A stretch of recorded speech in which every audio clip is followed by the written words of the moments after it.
আজ গ্যাস নেই বলে ওভেনে চা বানিয়েছি। দেখতেই পাচ্ছেন খারাপ পানি মজা হয়েছে। সকালে ঘুম থেকে উঠে চা না খেলে ভালো লাগে না। গুড।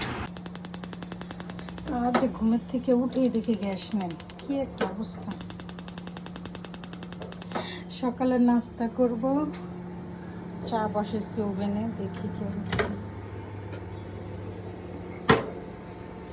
চা, এটাতে দুধ চা ভালো লাগবে। কঠিন অবস্থা।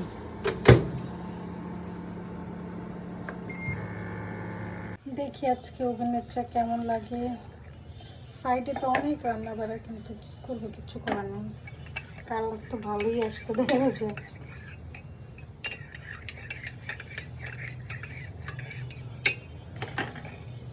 তো শুভ সকাল। গ্যাস নেই, আজকে ওভেনের চা খাচ্ছি।